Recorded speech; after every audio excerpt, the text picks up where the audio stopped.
EVM में गड़बड़ी से जिस तरह से ये वर्तमान मोदी सरकार बनकर आई, मैं बार बार इस बात को कहता हूं, इसमें कोई शक वाली बात नहीं है। हर कोई इस बात को जानता है, सरकार माने ना माने, चाहे कोर्ट भी सरकार के साथ में खड़ी हुई हो, इलेक्शन कमीशन ने अपना ईमान पूरी तरह से बेच दिया हो और इस सरकार के तलवे चाट रहा हो, इस सरकार के कहने पर जो मन में आए वो कर रहा हो, फिर भी सच ये है कि ये सरकार जो जीत कर आई है, ईवीएम में बड़े पैमाने पर घोटाला करके, लूट करके जीत के आई।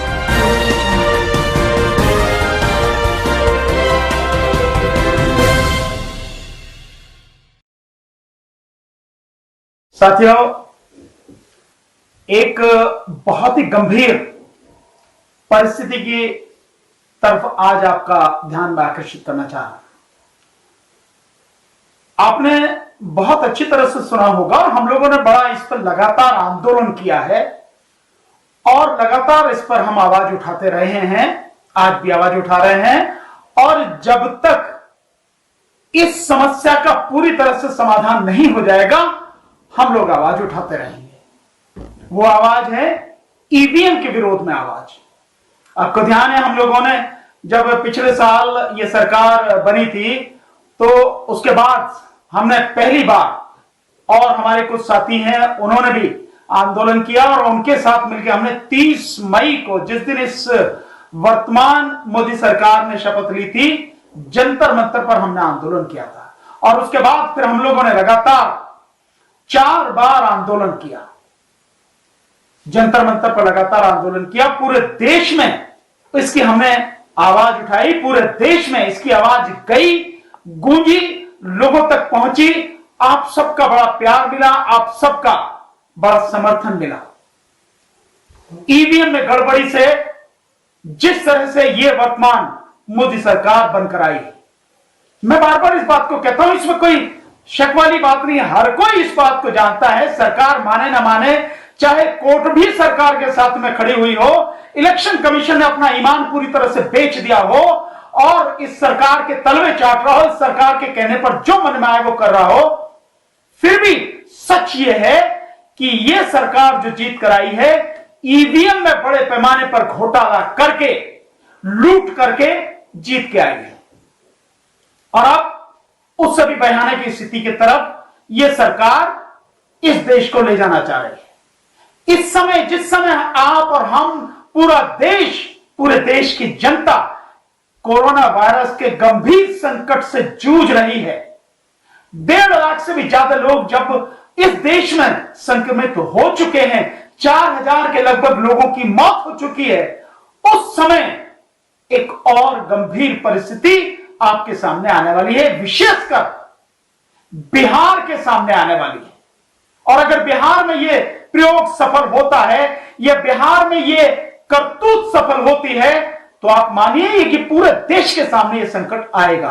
और वो है ऑनलाइन वोटिंग। ऑनलाइन वोटिंग किसकी? बिहार के चुनाव की ऑनलाइन वोटिंग।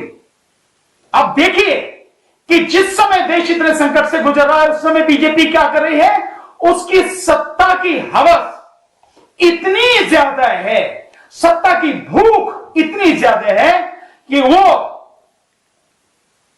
लोग तो संकट से जूझ रहे हैं, वो चुनाव की तैयारी कर रही है। कौन से चुनाव की? अक्टूबर नवंबर में होने वाले बिहार विधानसभा चुनाव की तैयारी कर रही है। और ये मैं नहीं कह रहा हूं कि वो ऑनलाइन इलेक्शन कराने की बात कर रही है, ये बात खुद बिहार के उप मुख्यमंत्री सुशील मोदी के माध्यम से हुई है। एक उन्होंने जो अपने साथी हैं उनको जो संबोधित किया है, उस सारे उसमें जो है उन्होंने ये बात कही है, उसके माध्यम से निकल के आई है। और यही नहीं कि वो हर दिन इसकी ट्रेनिंग भी अपने कार्यकर्ताओं को दे रहे हैं लगातार, कि ऑनलाइन जो इलेक्शन इस बार बिहार में होगा तो हमें कैसे करना है, क्या करना है। और अगर सुशील मोदी इस बात को कह रहे हैं तो सुशील मोदी के कहने का मतलब यह है कि बिहार के बीजेपी की जो नेशनल टीम है, कार्यकारिणी है, और वो आप जानते हैं किन लोगों की कार्यकारिणी है, 2.25 लोगों की, जो मोदी और अमित शाह इन दोनों की है। तो ये मोदी और अमित शाह से ही निकली हुई है जिसकी ये तैयारी की जा रही है ऑनलाइन वोटिंग की। बिना उनके कोई मतलब ही नहीं है कि बीजेपी में कोई इस बात की हिम्मत कर सके या सोच सके ऐसा भी कि ऐसा करना चाहिए। वो वही सोचते हैं जो ऊपर से डायरेक्शन होती है, और उतना ही सोचते हैं जितने की ऊपर से डायरेक्शन होती है, उससे ज्यादा, उससे इधर उधर वो सोच नहीं सकते हैं। और यही नहीं, जो जेपी नड्डा हैं, बीजेपी के वर्तमान राष्ट्रीय अध्यक्ष, उन्होंने इसकी कैंपेन भी शुरू कर दी है। बिहार विधानसभा चुनाव की कैंपेन भी ऑलरेडी लॉन्च कर चुके हैं। तो कितने शर्म की और कितने दुख की बात है। और मैं कहूं कि बीजेपी के लिए तो शब्द क्या कहूं, क्या स्थिति होनी चाहिए कि जिस गंभीर परिस्थिति से देश गुजर रहा है, जहां इतनी बड़ी संख्या में लोग संक्रमित हो चुके हैं, इतनी बड़ी संख्या में लोग मर चुके हैं, और देश इस समय कोरोना वायरस के विस्फोट होने के मुहाने पर आकर खड़ा हो गया है, वहां बीजेपी चुनाव की तैयारी में लगी हुई है। तो इसका मतलब साफ जाहिर है कि बीजेपी को देश की जनता से, देश के लोगों से कोई मतलब नहीं है, कोई लेना देना नहीं है। उससे लोग मरते हो मर जाएं, उसके सामने ही मर जाएं तो भी उस पर फर्क नहीं पड़ता। और ये इस बात से भी सिद्ध है कि जिस इन हालात में, कोरोना वायरस के संकट के समय में, जिस तरह से मजदूर भूख से मर रहे हैं, जिस तरह से मजदूर अपने घरों से दूर और अपने घरों को जाने के लिए लगातार हजार 2-2 किलोमीटर पैदल चलने के लिए मजबूर हैं, और उन बेसहारा और मजबूर जो मजदूर हैं, प्रवासी मजदूर हैं, वो सड़क पे चलते पर जिस तरह से पुलिस लाठीचार्ज कर रही है, चाहे वो मध्य प्रदेश की पुलिस हो, चाहे वो जो है उत्तर प्रदेश की पुलिस हो, जिस तरह से उनको पीट रही है। अरे वो तुमसे कुछ मांग नहीं रही, तुम उनके लिए खाने की व्यवस्था नहीं कर सकते, तुम उनके लिए बसों की व्यवस्था नहीं कर सकते, तुम उनके लिए ठहरने की व्यवस्था नहीं कर सकते, पानी की व्यवस्था नहीं कर सकते, तो तुम उन्हें कम से कम उन्हें पीटो तो नहीं, उन पर लट तो नहीं बजाओ। और जिसके डर की वजह से यह हो रहा है कि वो और दूसरे रास्तों से अपने घर पहुंचने की कोशिश कर रहे हैं, जिसमें आपने देखा कि जो महाराष्ट्र के औरंगाबाद में किस तरह से 16 मजदूर रेल के नीचे कट गए, चलते चलते थक गए, रेल के पटरी पर सो गए। उन्होंने सोचा कि अब तो रेल चलती नहीं है, और रेल मालगाड़ी आई और काट कर चली गई।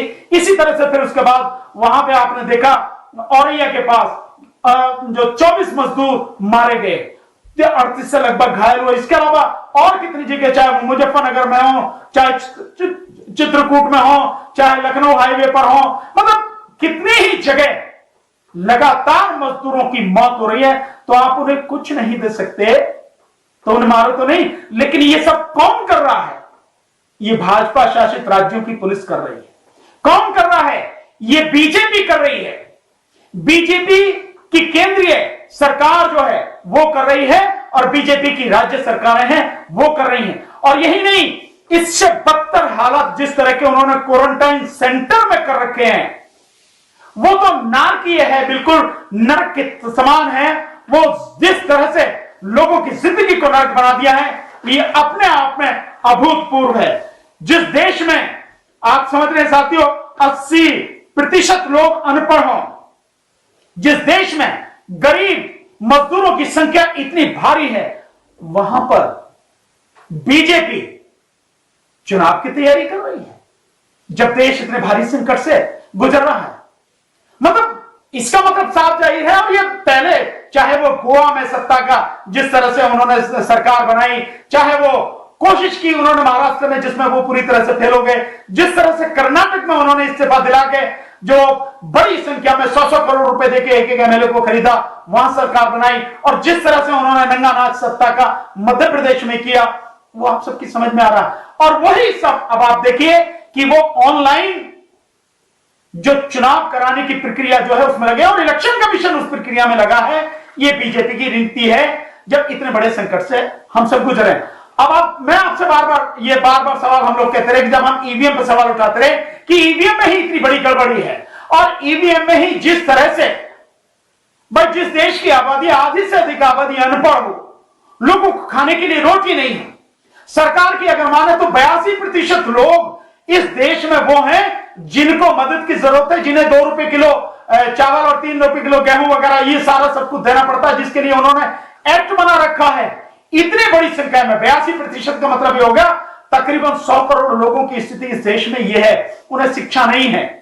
सो ऐसे देश में आप ईवीएम ही चला रहे हैं, वही गलत है।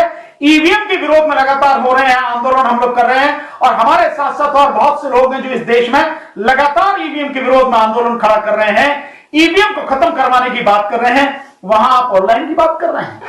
ऑनलाइन जिस देश में मतलब आप देखिए, ऑनलाइन का मतलब यह है कि व्यक्ति कंप्यूटर चलाना जानता हो, लोगों को खाने के लिए रोटी नहीं है, पहनने के लिए कपड़ा नहीं है, सर पर छत नहीं है, जिस तरह की जिंदगी लोग बिता रहे हैं, उस हालत में आप ऑनलाइन इलेक्शन की। और बिहार की तो स्थिति और भी बदतर है।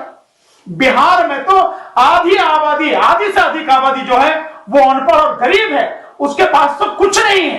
12-13 करोड़ की आबादी में मुझे आज तक ये समझ में नहीं आया कि बिहार के जितनी सत्ता आई, बीजेपी भी सत्ता में रही है, बीजेपी आज भी लगभग सत्ता में ही है, बीजेपी समर्थित जो वहां पर नीतीश कुमार हैं वो सत्ता में बैठे हैं, लेकिन लोगों की हालत सुधारने का कोई काम नहीं किया गया। उस समय अब ऑनलाइन इलेक्शन की बात की जा रही है, ऑनलाइन चुनाव की बात की जा रही है, तो ये बिहार की जनता की पीठ में छुरा भोंकना, बिहार की जनता के साथ में बड़ा कड़वा, बड़ा भद्दा मजाक है। मैं समझता हूं और मैं आह्वान करता हूं बिहार की जनता का कि चाहे कुछ भी हो जाए, इस ऑनलाइन चुनाव की तो बात ही छोड़ दीजिए, अगर ईवीएम से भी चुनाव हो तो जनता को खुलकर कसकर उसका विरोध करना है। किसी भी हालत में ईवीएम से चुनाव नहीं होने देना, ऑनलाइन तो होने ही नहीं देंगे किसी भी कीमत पर। साथियों, हमें विरोध करना है। ध्यान रखना, अगर आप चुप गए, अगर आपने सवाल खड़े नहीं किए, आपने विरोध नहीं किया, तो साथियों आपकी बर्बादी का कोई बचाने वाला नहीं है। ये वही लोग हैं जिस समय आपको सबसे ज्यादा मदद की जरूरत है, जिस समय आपके दुखों को दूर करने की जरूरत है, उस समय आपके दुखों पर ये मजाक बना रहे हैं, आपके दुखों पर ये हंस रहे हैं और आपके दुखों पर ये चुनावी राजनीति कर रहे हैं। साथियों, ये चुनाव की तैयारी कर रहे हैं, इससे क्रूर मजाक और क्या होगा। और इस सब के लिए, इस सब में अगर आज बिहार में मजदूरों की बुरी हालत है, तो उसके लिए सबसे ज्यादा जिम्मेदार मोदी के बाद अगर कोई व्यक्ति है, नरेंद्र मोदी के बाद अगर कोई व्यक्ति है, तो वो है बिहार के मुख्यमंत्री नीतीश कुमार। नीतीश कुमार ने पहले जिस तरह से किसी को भी आने देने के लिए मना किया कि किसी भी प्रवासी मजदूर को या किसी भी छात्र को वो आने नहीं देंगे बिहार में, और उसके बाद जिस तरह से खोला, और जब अब लोगों को बुलाया जा रहा है और अब बुलाकर क्वारंटाइन सेंटर में जिस तरह से उन्हें रखा जा रहा है, रिपोर्ट आ रही है लगातार, और रिपोर्ट भी इसलिए आ रही है क्योंकि मीडिया को तो जाने नहीं दिया जा रहा। और जो गोदी मीडिया है, मोदी मीडिया है, या जिसे आप कहो कि हिंदू या गुलाम मीडिया है, वो तो जाता ही नहीं। बाकी जो और मीडिया है, स्वतंत्र मीडिया है, उसको जाने नहीं दिया जा रहा। तो जो क्वारंटाइन सेंटर में लोग हैं, वही लोग वीडियो बनाकर वहां की बदहाली की तस्वीर लगातार भेज रहे हैं। चाहे वो समस्तीपुर हो, चाहे वो सीवान हो, चाहे वो कटिहार हो, चाहे वो आपका अररिया हो, चाहे वो गया हो, चाहे जो जहानाबाद हो, एक नहीं है, कितने बिहार के जहां जहां भी हैं, जहां पर क्वारंटाइन सेंटर है, उनमें नरक से भी बदतर जीवन, जानवर से भी बदतर स्थिति इंसानों की कर दी है, प्रवासी मजदूरों की कर दी है। उन प्रवासी मजदूरों की जिनकी वजह से बिहार की इकोनॉमी चलती है, वो बाहर जाके पैसा कमाते हैं, अपने परिवार को भेजते हैं, और बहुत बड़ा हिस्सा बिहार की इकोनॉमी में उनके कमाए हुए पैसे का है। उन मजदूरों की स्थिति आज जब वो अपने जहां पर काम करते थे वहां से वापस अपने घरों आ रहे हैं, उन क्वारंटाइन सेंटर में उन मजदूरों की स्थिति की जा रही है। रेलवे का किराया उनसे लिया जा रहा है और क्वारंटाइन के नाम पर नरक का जीवन उन्हें जीने को मजबूर किया जा रहा है। यह स्थिति है। वहां पर न पानी है, न ही लाइट है। एक एक कमरे में 18 से 20 लोगों को रखा जा रहा है। कौन जिम्मेदार है इसके लिए? नीतीश कुमार जिम्मेदार है, नरेंद्र मोदी जिम्मेदार है, ये जिम्मेदार है। और क्योंकि बिहार की स्थिति है, स्टेट की स्थिति है, तो नरेंद्र मोदी से भी कहीं ज्यादा जिम्मेदार इसके लिए नीतीश कुमार है। ये स्थिति है साथियों। ये उन लोगों के साथ है जिनके वोटों पर जीत कर ये लोग आए हैं और आज सत्ता में बैठे हैं। उनका जीवन इन्होंने नरक बनाकर रख दिया है। उस जिंदगी को ठीक करने के बजाय ये चुनावी राजनीति कर रहे हैं। साथियों, अक्टूबर नवंबर में होने वाले बिहार के विधानसभा चुनाव की ये तैयारी कर रहे हैं। जिस समय लोगों को सबसे ज्यादा मदद की जरूरत है, जिस समय उनके दुखों को दूर करने की जरूरत है, उस समय ये राजनीति का नंगा नाच, राजनीति की बिसात बिछाई जा रही है। साथियों, क्या इन्हें नहीं चाहिए कि जो क्वारंटाइन सेंटर है उनकी स्थिति सुधारी जाए? क्या इन्हें नहीं चाहिए कि जो क्वारंटाइन सेंटर है उसमें पानी की व्यवस्था हो, सफाई की व्यवस्था हो, उसमें जो है स्वच्छ कमरों की व्यवस्था हो, लाइट की व्यवस्था हो, वहां पे प्रॉपर तरीके से खाने की, पानी की व्यवस्था हो, वहां पे शौचालयों की समुचित व्यवस्था हो, वहां पे उनको ऐसे हो कि एक कमरे में ज्यादा से ज्यादा 4-5 लोग रखे जाए, बस 4 लोगों से ज्यादा एक कमरे में नहीं होना चाहिए, इससे ज्यादा बड़े कमरे नहीं होते, और 18-18, 20-20 लोगों को रखा जा रहा है। क्या वहां पे सैनिटाइजर की, उनको मास्क की उनकी जरूरत नहीं है? ये सारी की सारी चीजें होनी चाहिए। इसकी तैयारी करने के बजाय, इसका इंतजाम करने के बजाय सरकार राजनीति, इलेक्शन की तैयारी कर रही है। साथियों, लोगों को खाना दिया जा रहा है, सड़ा भूसा खाना दिया जा रहा है, बासी खाना दिया जा रहा है, और कहा जा रहा है कि खाओ खाओ, नहीं तो मत खाओ, मरो मर जाओ। ये स्थिति बिहार की है। साथियों, मेरा बिहार की जनता से निवेदन है, हाथ जोड़ के निवेदन है। साथियों, जब सरकार जनता के दुखों से आंख मींच ले, जब जनता के दुखों को बढ़ाने के लिए उनके लिए जिम्मेदार सरकार ही हो जाए, उस समय साथियों केवल एक रास्ता बचता है, आप अपनी आवाज बुलंद करो, खड़े हो जाओ और अपने हक के लिए लड़ो, संघर्ष करो। साथियों, बिना इसके कुछ मिलने वाला नहीं। मर तो वैसे ही रहे हो, अगर यह हालत रही तो बचेगा कौन? साथियों, तो क्यों ना संघर्ष करके अपने हक के लिए लड़ा जाए। और जो ये चुनाव कर रहे हैं, ध्यान रखना, आने वाले बिहार के विधानसभा चुनाव में बीजेपी हो और चाहे नीतीश कुमार की पार्टी हो, इन सबको धूल में मिला देना है। मैं एक शब्द इस्तेमाल कर रहा हूं, इन सबको पूरी तरह से धूल में मिला देना है, अन्यथा तुम बच नहीं पाओगे। ये लाशों पर सत्ता चलाने वाले लोग हैं, ये लाशों पर राज करने वाले लोग हैं। साथियों, इसलिए इन सबको बहुत तरीके से हैंडल करना है, अपने आप को बचाना है, बिहार को बचाना है और देश को बचाना है। साथियों, मैं पहले ही इस बात को कह चुका हूं साथियों कि अगर बिहार में ये ऑनलाइन का जो चुनाव, इलेक्शन की बात करें, चुनाव की बात कर रहे हैं, अगर ये बिहार में सफल हो गया या हमने होने दिया या बिहार की जनता ने ये होने दिया, तो आप मान लीजिए कि ये फिर पूरे देश में किया जाएगा और फिर आपको कोई बचाने वाला नहीं है। इसलिए इस न केवल नीतीश कुमार की सरकार को, नीतीश कुमार को, इस बीजेपी को जड़ से उखाड़ना है।